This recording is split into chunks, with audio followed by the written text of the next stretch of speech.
Welcome back to Addiction, Recovery, and Mental Health, a podcast by Waismann Method Opioid Treatment Specialists. I'm your co-host, Dwight Hurst. I'm joined, as always, by Clare Waismann and David Livingston. We're talking about overdose awareness, which is not a new topic for us. We have been talking about some of the alarming trends and statistics around overdose. And as it so happens, August is Overdose Awareness Month.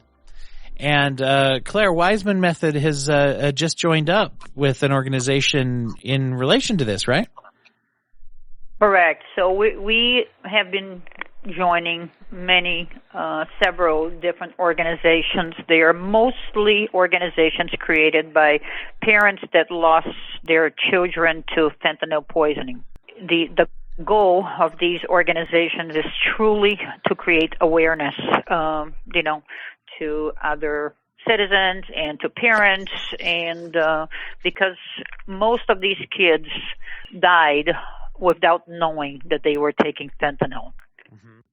And that's one of the things I know that we had discussed a couple of episodes ago. We were talking about how some of these drugs and even false pills, fake pills that are being made with fentanyl, that there's they said something like a 1 in 3, if you take a random group of the fake fentanyl pressed pills that look like painkillers from a pharmacy, they said something like 1 in 3 of them could be fatal. Correct. And often if you're purchasing them, you don't know that they're fentanyl. Especially because these kids, most of these kids that are dying, they had no tolerance because they were not opioid dependent. So, they were at a party and somebody wanted to give them a Xanax or, any other pills, and they took it, and they die immediately. It's an extremely powerful drug, and is just killing people at rates that they're inconceivable. I've been doing this for 25 years, and it is out of this world what's going on right now. It becomes really messy when pulling apart these numbers, and when we look at that, because one of the things you had brought up in this discussion was kind of what is the definition of an overdose, because right now wouldn't that include people who are maybe, like you said, or maybe even a first time or brand new recreational user who we wouldn't usually see represented as that statistic. And then so we have poisoning deaths versus people who are overdosing maybe in routine drug use and might also then experience a poisoning and die unexpected. And then, of course, you have intentional suicide, those that are suicidal as well. And they're all kind of bulked together in these numbers, aren't they? They are, and that's one of the things that these parents are fighting, throughout social media, is not to use the word overdose, because there's a stigma that goes with it, and they say they use illegal drugs, so they died, mm-hmm. And regardless, and that's how I feel. Regardless of how the person died, they died. And they died because they took something that they were not aware of. So they're seen more as a poisoning, as even murder, than an overdose. Mm-hmm. So they don't even want to use that term per se, because it's not like the victim decided to use a little more. They want to make a very clear distinction that I think is important, because what's going on is very different than what went on 10 years ago, when there was, the crisis, the opioid crisis, and everybody was overdosing because they were taking huge amounts of opioids. And that's not making what happened 10 years ago less sad than, what is happening right now, but it's truly a different situation altogether. It's interesting how it highlights, right? It highlights both the differences in the situation and also highlights just the hypocrisy and the distasteful stereotyping that people do, just with any death that is associated with with drugs. Like, we want to treat it like it's less of a death because, the person took the drugs, so therefore. Correct. And this really draws that out where there's a big, huge question mark. In fact, not even a question mark in general around, people don't know that they're buying fentanyl. Correct. So, the parents are trying to make this distinction. So, to create awareness, because most of these kids, as I said before, they are not opioid dependent, and they are at risk, by smoking something in a party or by taking a pill that, they think is Adderall or Oxy so it's really important that we know that this new strain of fentanyl has nothing to do with the pharmaceutical fentanyl. This is an extremely, extremely powerful drug that one tiny little grain can kill you. And it could be, inserted anywhere. If you don't buy from a pharmacy, you are at risk. It's that simple. It doesn't matter what you're using. That's the thought. It's showing up in all kinds of unexpected places, right? Correct. Yeah. Correct. And I sadly enough, the data, for some reason, we always have 2-year-old data. So by the time we see it, 2 years have passed, so there is not the sense of urgency as if we saw what's really going on, currently. How many people are dying from this every day? This is a tragedy that is going to affect generations to come. And I think the number 300 that they gave us for last year is not even close to what's going on right now. And these kids are truly being murdered. It's like you're saying, Claire, it's entirely different than it was 10 years ago. It's where most of the opioids were being were coming from pharmacies, and now that's not it at all. It's all, most of what's out there is fentanyl in some form or another that people are taking and using. I hear it all the time. And, when I'm talking to, especially the younger people, but could be anybody, you hear about so many people, friends of friends, things like that, who have overdosed.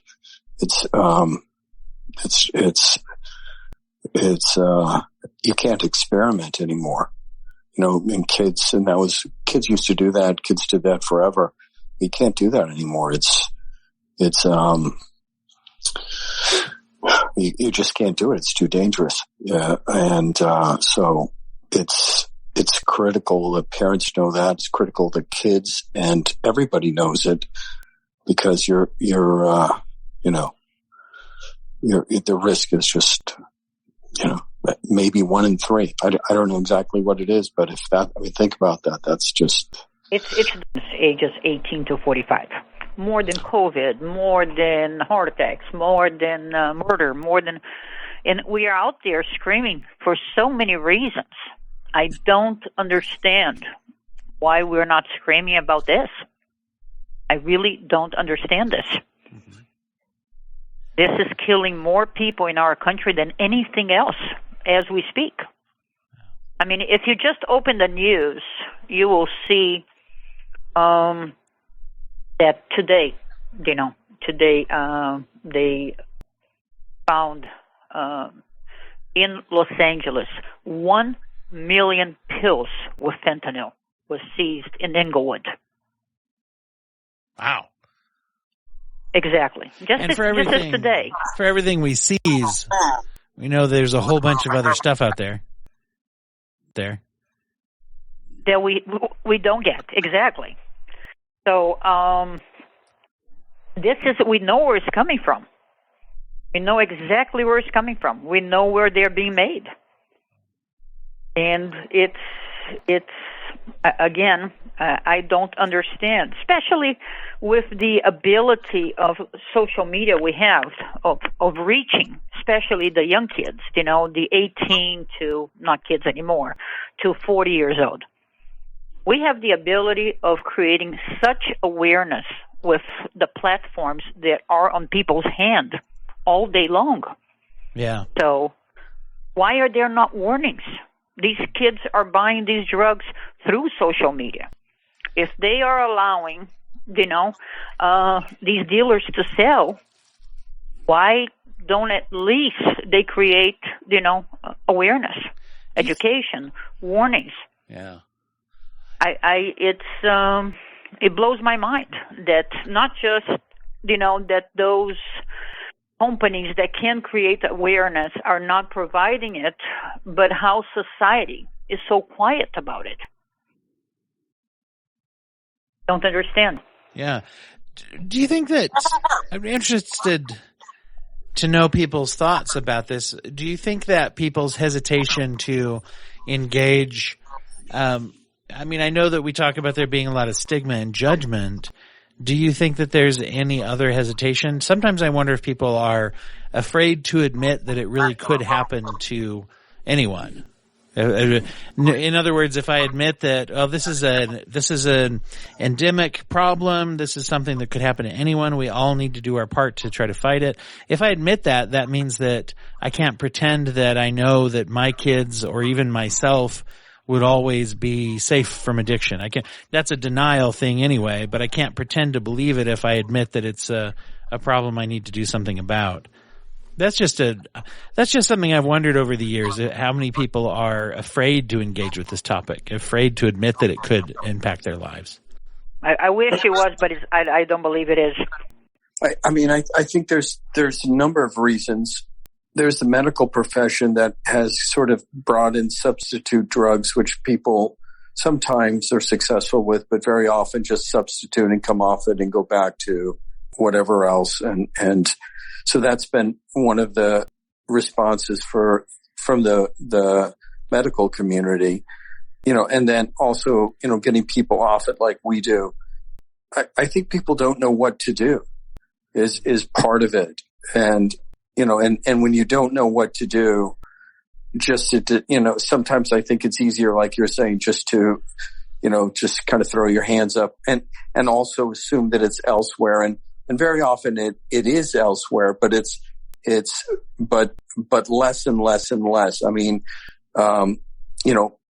Pretty much so many communities are getting, hit by this, by so many different people, dying, that it still is mind-boggling. I'm trying to think both socially and psychologically and so forth, why there would be, just speaking to what you're both saying, like you're saying, Claire, like it's kind of mind-numbing that, with COVID and things, and I spoke about this, we shut down the whole country and the economy and everything. And, at one point the deaths are, they're creeping into those levels. I know it's a different thing and it's not the same, but why there isn't, an outrage? It's a good question. Kind of passion attached to it, right? I hear what you're saying. It's not airborne or whatever, but at the same time, so like some of the things might be different. But I also, the passion attached to it is what you're saying, right? Of like, why aren't we at least, even just talking about it more than we are, Well, there's so many social issues that I think are at the forefront of what are, just profoundly being, dealt with and brought into schools and everything, and so why isn't this brought in at that level? Right? Because if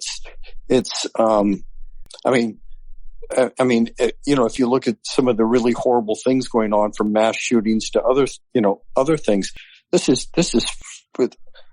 taking lives at a rate that's, far, far, far beyond that. But this is what I'm saying to you. So, not to take, obviously, the importance of any other tragedy going on in the world right now. Right, and, right. But this, the rate of, that this is taking lives of people. And again, last year they were talking over 300 a day. This year, this is likely to be so much higher, if not double. I mean, think about this. Think about if you had a jumbo plane falling with kids every day. Every day, a 787 would fall. Every day. Wouldn't we stop flying?